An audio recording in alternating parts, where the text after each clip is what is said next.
Bonjour à toutes et bonjour à tous. Merci de nous rejoindre pour ce webinaire. Je suis Maëlle Caravaca, je suis la cofondatrice de la Crèmerie, spécialisée dans le conseil en investissement responsable et je suis votre hôte aujourd'hui.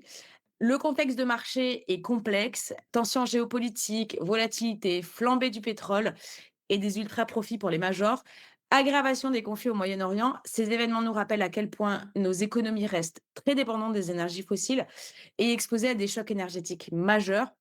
Le baril a même dépassé les 125 dollars il y a quelques jours, son plus haut point depuis 2022, et on est face à des risques de rupture d'approvisionnement et un conflit qui pèse sur plus de 20 du pétrole mondial. Et dans le même temps, ces dynamiques renforcent un constat. Les besoins de financement de la transition énergétique sont plus importants et plus urgents que jamais. Alors, est-ce qu'on subit cette crise ou est-ce qu'on finance enfin la sortie des énergies fossiles? C'est exactement pour cela que le sujet du jour devient intéressant, car nous allons découvrir et analyser un fonds qui tente de répondre à cette équation, gérer le risque et financer la transition en étant crédible. Il se veut à la fois clair, traçable et utile. Il s'agit du fonds Team for the Planet, Goodvest, Sustainable Bonds by Ecofi. Et l'objectif durant ces 20 minutes est simple. On va essayer de comprendre pourquoi ce lancement a du sens aujourd'hui, ce qui distingue ce fonds des autres solutions vertes, quel projet il finance concrètement et comment on l'intègre dans nos allocations clients. J'ai donc le plaisir d'accueillir Sébastien Garando, qui est responsable grand compte chez Ecofi et qui va répondre à toutes nos questions et apporter son éclairage. Bonjour Sébastien. Bonjour Maëlle, enchanté, ravi d'être là à vos côtés. Eh bien, je suis aussi très contente de vous recevoir et d'ailleurs, on va rentrer tout de suite dans le vif du sujet. Je vais mettre les pieds dans le plat. Vous lancez un fonds obligataire durable qui est orienté transition climatique au moment où les énergies fossiles redeviennent ultra dominantes dans l'actualité. Alors, est-ce que c'est pas un peu paradoxal ou au contraire, est-ce que c'est totalement logique? La hausse du pétrole, les tensions géopolitiques rendent encore plus urgente l'orientation des flux financiers vers la transition. Alors, est-ce que c'est le bon timing selon vous et pourquoi? Eh bien, il est évident qu'en termes de timing, et notamment de timing de marché, on aurait préféré un autre contexte, hein. Un moment qui a été complexe. On a lancé le fonds le 11 février, commencé les investissements le 9 mars, donc il est clair que pour le gérant Maxime Murat, la période était complexe puisqu'il y avait des variations fortes sur la partie des taux à court terme. En revanche, le projet en lui-même, avec ce contexte, il prend encore plus de sens. C'est-à-dire que l'idée de départ, le scénario central d'Ecofi pour l'année 2026, c'est la nécessité de retrouver une souveraineté énergétique au sein de l'Europe. Donc là, il est clair qu'avec un projet très orienté Green Bond, donc sur la transition énergétique et climatique, pour accompagner Team for the Planet, qui est un acteur citoyen fort sur ce mouvement, ça ne fait que mettre en exergue ce qu'on avait pressenti. Et ce sera un travail de long terme. Après, pour l'approche pure market timing, c'est évident qu'on aurait préféré avoir des marchés un peu plus calmes pour se lancer. Mais aujourd'hui, le fonds se tient bien, on est bien en ligne avec notre indice de référence et le gérant agit régulièrement puisque on aura l'occasion d'en reparler, mais même la collecte du fonds étant en croissance, on va passer de nouveaux ordres et donc trouver de nouvelles stratégies à accompagner pas plus tard que la semaine dernière. OK. Sébastien, aujourd'hui, on sent, une forme de lassitude autour de la finance durable Oui. et parfois même, on assiste à des, régressions réglementaires et les clients qui veulent s'engager avec leur épargne sont perdus. Il y a le risque de greenwashing, il y a, le manque de visibilité. Qu'est-ce qui fait que ce fonds, c'est pas un fonds vert de plus? Et est-ce que vous pouvez nous dire d'ailleurs un mot sur la complémentarité des expertises entre Ecofi, Goodvest et Team for the Planet? Oui, absolument. Déjà, pour répondre à la première partie de votre question, Maëlle, oui, clairement, on a senti chez beaucoup de clients, de sélectionneurs de fonds, une espèce de désamour pour les stratégies dites ISR, ESG. Très souvent, c'était aussi associé au biais de ces stratégies-là, qui étaient beaucoup en action, beaucoup sur des valeurs de croissance, les valeurs de croissance qui ont souffert. Donc, personnellement, j'ai quitté un groupe américain en 2018 pour plonger dans la finance durable. J'ai passé plusieurs certifications. Après, il s'avère que ce groupe a été racheté par un groupe américain, donc je suis revenu dans une structure qui avait une vision qui n'était pas forcément alignée sur mes valeurs en termes de finance durable. Et c'est la raison pour laquelle j'ai tout de suite saisi l'opportunité de rejoindre Ecofi un peu plus tôt cette année, mi-janvier, parce que là, voilà, on a une société où la totalité de nos fonds sont SFDR 8 et 9. L'analyse extra-financière est la base de l'ensemble de nos stratégies. Lorsque j'ai rencontré le patron de l'ISR, qui est Cesare Vitali, chez Ecofi, j'ai pu constater, je lui ai dit, je pense que tu t'éclates ici parce qu'on est vraiment dans une société extrêmement engagée et qui va loin. Donc le projet TFTP, parce qu'on va les appeler comme ça, Team for the Planet, donc TFTP et Goodvest, c'est le suivant, c'est que TFTP, c'est un mouvement citoyen, 130 000 membres aujourd'hui, Ouais. qui récolte des capitaux pour accompagner de la recherche et des projets très spécifiques, innovants, disrupteurs, sur de nouvelles sources d'énergie et aussi des aspects recyclage. TFTP est accompagné par le Crédit Coopératif, la maison mère d'Ecofi depuis longtemps. On va lancer une offre avec eux qui s'appelle Bank for the Planet. Et donc, dès que je suis arrivé mi-janvier, il était question de lancer ce fonds avec Goodvest, qui est un acteur avec qui j'ai eu l'occasion de travailler dans le passé dès sa création. Et donc, on m'a rapidement proposé en fait de prendre ce dossier en charge. Et ce qui est vraiment intéressant, c'est qu'en fait, on va jumeler trois choses. Alors, TFTP a entre guillemets le beau rôle, c'est qu'ils vont récupérer 10% des allocations du portefeuille. C'est-à-dire que l'objectif, c'est que 10% du fonds soit investi sur le titre non coté à impact de TFTP, ce qui va nous permettre, nous, à l'échelle industrielle de la gestion d'actifs, de financer leurs projets. Et comment on s'est organisé, c'est que Ecofi est le gérant du fonds, est seul décisionnaire sur les actifs. En revanche, on s'appuie sur Goodvest pour deux aspects. Goodvest est conseiller en investissement financier du fonds et il nous conseille notamment sur l'analyse, par le biais de Carbone 4, sur l'alignement de la trajectoire. Et donc la capacité à déterminer par le biais de nos investissements quels sont les niveaux d'émissions de CO2 que l'on évite. On a procédé de façon très simple avec Goodvest. On leur a fourni l'univers investissable, qui a été déjà qualifié par les filtres de la méthodologie d'Ecofi, qu'on appelle PRISM, où on exclut bien évidemment les énergies fossiles, les controverses, les paradis fiscaux. Et donc, ça nous a fait un univers qu'on leur a mis à disposition et ils nous ont qualifié l'ensemble des titres de l'univers sur la trajectoire d'alignement. Et à partir de là, le gérant a effectué les premières allocations d'actifs. Donc, ça, c'est l'un des rôles que joue Goodvest. Et pour ça, on va avoir des comités trimestriels. Et en plus de cela, Goodvest est aussi un acteur disruptif de la distribution. C'est-à-dire qu'ils ont une offre 100% orientée durable. Je pensais même au départ qu'ils avaient une clientèle très jeune, mais au final, fort heureusement, on se rend compte qu'il y a des gens plus seniors avec des moyens, mais qui ont des vraies valeurs et qui suivent Goodvest. Et donc, Goodvest a aussi ce rôle d'être à l'origine, en tout cas, le principal distributeur de la stratégie. Et cette relation tripartite est vraiment très rare. C'est-à-dire qu'on accompagne un acteur de l'impact sur l'économie réelle, qui est lui-même très actif avec des grands groupes français sur leur partie philanthropie. Donc, du coup, on reprend la relation pour leur présenter la stratégie et capter autant de capitaux que possible pour qu'à la fin, en fait, TFTP puisse bénéficier de ces 10% et donc avoir une manne beaucoup plus importante pour accompagner les projets sur lesquels ils travaillent depuis longtemps. Mmh. Oui, donc c'est ce fonds, c'est une vraie collaboration très forte où vous allez prouver concrètement, avec de la transparence et de la méthodologie, que l'argent qui sera collecté au sein du fonds financera, autre chose que du storytelling ou du marketing. En fait, c'est dans l'ADN des trois acteurs. Quand on a Bien travaillé sûr. sur les présentations, au début, on parlait vraiment de trois acteurs engagés. TFTP, pour ceux qui iront chercher l'info, ils verront qu'il n'y a aucun doute à avoir sur l'engagement concret de ces acteurs, et notamment d'Arthur Oberth. Après, avec le CIO de Goodvest, on a pu voir aussi que c'est vraiment le positionnement sur lequel il est depuis 5-6 ans que Goodvest existe.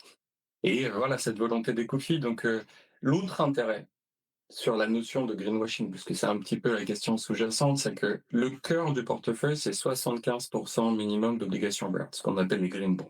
Il y a un double intérêt sur les green bonds. Le premier, c'est que pour émettre une émission qui est qualifiée de green bond, elle doit répondre à un cahier des charges, Bien sûr. les green bond principles. Donc déjà, au niveau régulateur, il y a une qualification. Ensuite, nous, on fait notre analyse supplémentaire pour s'assurer à la fois du projet en lui-même, mais aussi de ce que représente cette émission obligataire sur l'ensemble des émissions de l'acteur. Parce que si vous financez un acteur sur du transport vert, mais que vous vous rendez compte que 95% de son business, c'est du transport à base d'énergie fossile, ça perd de son sens. Donc ça, c'est l'aspect qualitatif. Et l'autre grand intérêt, parce que quand on parle d'investissement vert, d'éviter le greenwashing, la volonté, et c'est un mot que vous avez utilisé à plusieurs reprises, c'est la transparence. Mmh. Un émetteur de green bond doit chaque année émettre un reporting qui justifie l'utilisation des capitaux qu'il a captés, quels ont été les investissements réalisés, ce qui permet à des investisseurs tels que nous de nous assurer que la raison pour laquelle on a investi et donc on a techniquement prêté de l'argent est bien ce qu'ils font ensuite avec les capitaux. Ouais, donc la démarche est effectivement bien documentée, bien encadrée et reste alignée, en fait, avec le cahier des charges initial. Est-ce que Sébastien, alors dans un contexte où, les taux se normalisent et où l'obligataire est de nouveau attractif, comment on positionne ce fonds en termes de couple rendement-risque, d'univers d'investissement? Vous en avez parlé, sur la répartition, avec les innovations, TFTP et la partie obligataire, mais nous en dire un petit peu plus sur les frais également. Est-ce qu'il Ouais. s'agit d'un fonds engagé, plutôt défensif ou est-ce qu'il y a un vrai risque assumé? Comment on le positionne? C'est un fonds défensif, hein. C'est-à-dire que, déjà, en fait, c'est un fonds qui est article 9 au niveau de la réglementation européenne, donc SFDR. C'est-à-dire que c'est le niveau le plus exigeant, hein, pour simplifier. 100 des investissements en portefeuille ont un angle ESG, pour faire simple. Ensuite, beaucoup de ces stratégies dites vertes sont faites par le biais de fonds actions, donc avec un profil de risque plus élevé. Le choix qu'on a fait sur les green bonds, c'est à la fois pour l'aspect très qualitatif de l'univers des green bonds, mais c'est aussi pour le profil de risque. C'est-à-dire qu'on est sur un SRI 2, sur une échelle qui va de 1 à 7, donc la partie la plus modérée en termes de risque. Et l'intérêt de faire cela, c'était de s'adresser au plus grand nombre. C'est-à-dire qu'on n'a pas besoin d'être un investisseur qui a 10, 15 ans ou 20 ans d'horizon d'investissement devant soi pour se mettre sur de l'action ou d'être quelqu'un qui a un profil dit dynamique. C'était justement l'intérêt de se positionner ainsi, c'était de pouvoir accéder à tout type d'investisseurs et toute typologie d'investissement. Donc c'est un fonds qui se positionne parfaitement dans la partie cœur, à la fois parce que 75% minimum de green bond, ensuite 10% de titres non cotés, de TFTP pour la partie impact. Et le delta, en fait, on va se positionner sur des obligations classiques avec des niveaux de notation élevés. En revanche, quand on dit obligations classiques, elles seront uniquement issues d'émetteurs qualifiés comme durables selon la méthodologie d'Ecofi. Donc, pour résumer, un fonds article 9 au niveau des plus hautes exigences en termes d'investissement durable, Mmh. un SRI 2, donc un profil de risque très modéré pour s'adresser au plus grand nombre, et au final, une typologie de portefeuille qui s'intègre parfaitement dans la partie cœur de tout type d'allocation d'actifs. OK. Super. Du coup, on parle beaucoup là de transition, Mmh. énergétique, depuis le début de notre échange. Concrètement, pour bien l'expliquer, à nos clients, Sébastien, si je mets 10 000 € dans ce fonds, qu'est-ce que je finance réellement? Je finance, des infrastructures bas carbone, il y a la poche avec les innovations portées par TFTP et notamment des innovations comme, Beyond the Sea, qui est un kite de Exactement. tractation pour, propulser des navires ou, Sea Turns, sur, le fait de produire de l'énergie grâce à la puissance des vagues. C'est quoi la réalité derrière, ce fonds? Alors la réalité, si vous mettez 10 000 €, c'est qu'à terme, vous aurez 1 000 € qui vont effectivement accompagner Team for the Planet sur les exemples que vous avez cités. C'est-à-dire à la fois, diverses solutions sur lesquelles ils travaillent avec, beaucoup de recherche et d'innovation que finance TFTP. Donc il y a effectivement ce projet, hein, où vous allez avoir des porte-containers qui utilisent des voiles qui dorénavant font 200 mètres carrés et qui vont leur permettre au large de les tracter un maximum et d'économiser jusqu'à 30 à 40 de consommation de fuel. Vous avez effectivement le projet aussi qui vise, du côté de TFTP, à utiliser en fait l'énergie des vagues pour produire de l'électricité. Donc ça, ce sera 10% de ce que vous mettrez dans le portefeuille qui, à terme, va financer ces opérations-là. Pour les 75% restants et donc même à l'avenir les 90%, il y a toute la partie sur les green bonds. Donc là, aujourd'hui, on a investi par exemple sur l'obligation verte de la société ERG, qui est un acteur italien, leader européen de l'énergie éolienne. Donc ça, c'est un acteur qu'on apprécie beaucoup. En termes d'impact, cette société a permis d'éviter en 2024 2 400 000 tonnes d'émissions de CO2. Donc voilà, typiquement, le type d'acteur qu'on cherche à accompagner. Ensuite, vous avez Saint-Gobain, qui lui opère dans la production et la transformation de matériaux, un acteur français très présent sur la notion de recyclage, qu'on a accompagné également sur leur obligation rare. Vous avez aussi un dernier acteur que je peux citer, qui est Cobivio, et qui est assez intéressant, parce que là, on est dans le monde de l'immobilier. Ouais. Donc c'est l'immobilier durable, c'est à la fois éviter les déperditions d'énergie et donc l'économie d'énergie de façon générale, que ce soit en termes de matériaux, de sources d'énergie pour chauffer ces immeubles. On travaille aussi sur des projets avec un acteur à la fois belge et allemand sur du transport à base d'électricité verte. Donc voilà en fait ce que concrètement l'argent investi sur le fonds TFTP Goodbest et Kofi permettra de financer.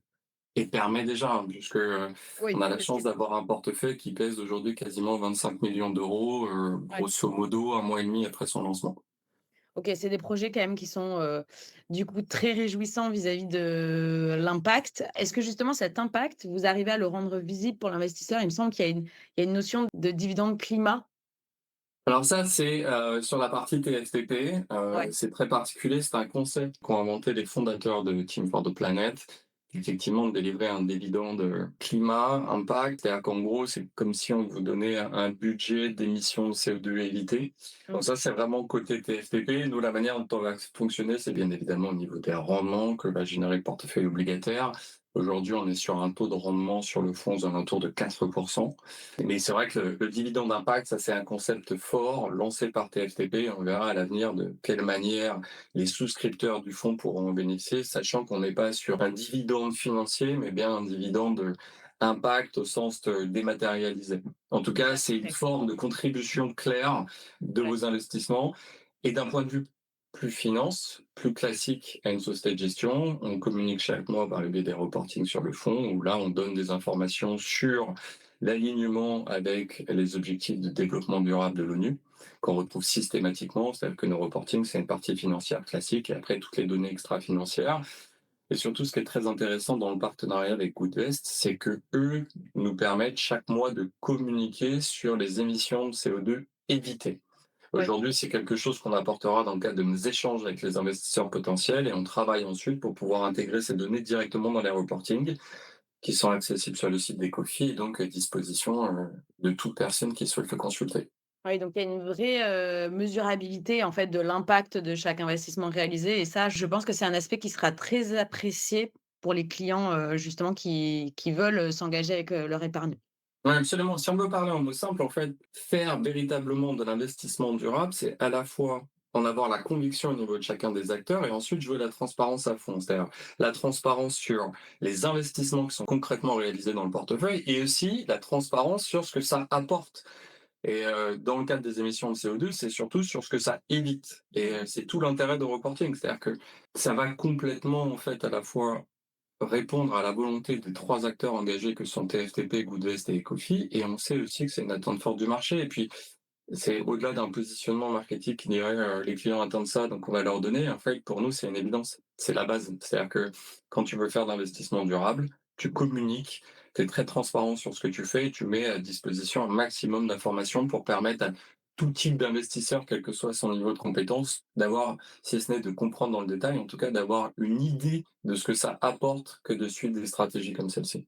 Bien sûr. Sébastien, vous en avez un peu parlé, justement sur la place que occuperait ce fonds dans une allocation selon le profil du client ou ses préférences ESG avec la classification article 9 et le SRI, 2. Est-ce que c'est un fonds qui pourrait aussi venir, alors en cœur de portefeuille, obligataire? Est-ce que ça viendrait en complément d'une allocation action thématique, par exemple?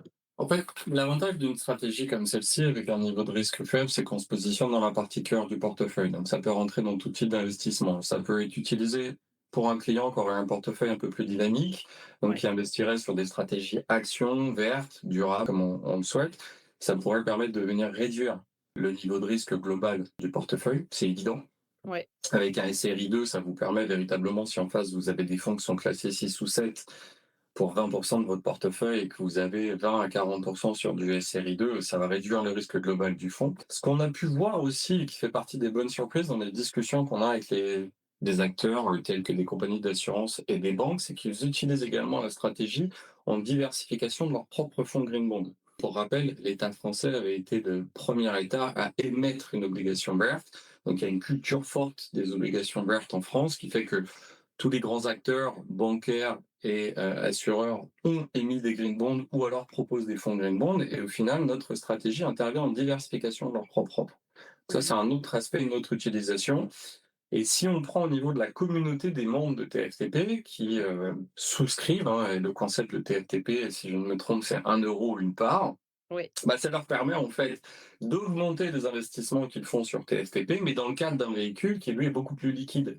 bien Parce qu'on le sûr. rappelle, hein, une action d'un côté, c'est quelque chose qui se valorise uniquement de façon comptable, au mieux au trimestre. Et là, vous avez la possibilité de souscrire dans le cadre d'un fonds qui, lui, a une valeur liquidative quotidienne et dont la grande majorité du portefeuille se situe sur des marchés financiers où on a la possibilité d'acheter et de vendre au quotidien. Donc, cette notion de liquidité, c'est apporter plus de flexibilité pour les investisseurs aussi, même si l'objectif, c'est qu'ils nous accompagnent sur le long terme, parce que c'est des Évidemment, projets à très long terme. évidemment. D'ailleurs, le fonds est référencé facilement chez des assureurs? Il est en bonne voie. On a aujourd'hui 4 compagnies d'assurance qui l'ont référencé. Il y a 2 acteurs historiques qui travaillent avec Goodest, puisque comme j'avais dit, Goodest a aussi positionné le fonds sur ses allocations d'actifs, donc auprès des compagnies d'assurance avec lesquelles il travaille. Ce qui était très important pour nous au sein du crédit coopératif, c'est que le fonds va intégrer les contrats BPCE. Donc, à la fois mes collègues directs du crédit coopératif, puis à l'avenir, l'ensemble des acteurs du groupe BPCE auront également la possibilité de travailler sur cette stratégie. Et d'ailleurs, la banque privée du crédit coopératif, en lien avec notre banque Impact, a décidé de positionner, dans la mesure du possible, ses clients sur le fonds TFTP Goodest by Ecofi. Après, j'avoue, Maël, je le répète à plusieurs reprises, on aurait pu faire plus court pour le nom du fonds, mais déjà, il y avait le nom des 3 acteurs. Donc je vais le dire une seule Comment ça fois, ouais. représentait? Vous l'avez très bien fait au début, mais c'est Team for the Planet, Good Sustainable Bonds by Ecofi. Qui, pour 3 acteurs français, on est allé chercher un nom extrêmement anglo-saxon. Oui. Super. Pour finir, Sébastien, beaucoup d'investisseurs pensent qu'il faut choisir entre, le risque, la rentabilité et l'impact, le fait d'aligner, en fait, ses investissements avec ses convictions. Est-ce que ce fonds, il met enfin tout le monde d'accord? Est-ce qu'il est à la fois sans ambiguïté sur l'impact, il est adapté au profil de risque, prudent et équilibré? Est-ce que c'est pas, vraiment le meilleur des 2 mondes? La maîtrise du risque, le besoin de sens? J'aimerais. C'est vraiment le souhait. Bien évidemment, je ne peux pas être aussi affirmatif. Disons qu'on a essayé, les 3 acteurs, de mettre un maximum d'éléments de notre côté. Clairement, quand on fait le choix au début de dire ça va être une stratégie en obligation verte plutôt qu'un fonds action, il y a cette notion de profil de risque qui rentre en compte. Car on garde en tête aussi qu'on va avoir 10% de la poche qui est sur du non-côté. Donc, cette notion de risque modéré, ça a été une vraie volonté dès le départ de la part des 3 acteurs. Ensuite, sur la transparence en termes d'impact, éviter le greenwashing, on en a beaucoup parlé. Je pense que voilà, il y a une culture chez les 3 acteurs et Kofi en démontre ça depuis près de 50 ans, mais surtout aujourd'hui, c'est 100% de nos fonds qui sont article 8 ou article 9. La première étape de toute forme d'investissement chez Ecofi, c'est l'analyse extra-financière et ensuite les gens travaillent sur les financiers. Donc là-dessus, il y a de la volonté, de l'engagement et ensuite on espère que ce sera jugé comme cela par l'ensemble des investisseurs. Enfin, le dernier point qu'on ne peut pas garantir, c'est que il est évident qu'avec ce qui se passe au Moyen-Orient, Mmh. avec la géopolitique, c'est aussi une stratégie qui reste corrélée au marché de taux. Alors, on s'en sort plutôt bien jusqu'à présent et il faut espérer que le contexte va s'améliorer, mais bien évidemment, ça reste déplacement financier. Donc, sur cette partie-là, c'est la seule sur laquelle, un, on ne peut pas prendre un engagement ferme, et deux, sur laquelle aucun des acteurs ne peut maîtriser totalement ce qui se déroulera, même si on essaye de gérer cela au mieux au jour le jour. Bien sûr. Merci beaucoup Sébastien pour, ces éclairages. En résumé, ce fonds apporte 2 bénéfices essentiels. D'abord, de la lisibilité et de la crédibilité avec une approche qui ne laisse aucune place au doute sur, l'impact réel des investissements. Et ensuite, c'est une solution, qui est adaptée à, des profils prudents, équilibrés avec un SRI 2, je le rappelle, grâce à une construction majoritairement obligataire et une poche d'innovation qui est différenciante par, TFTP.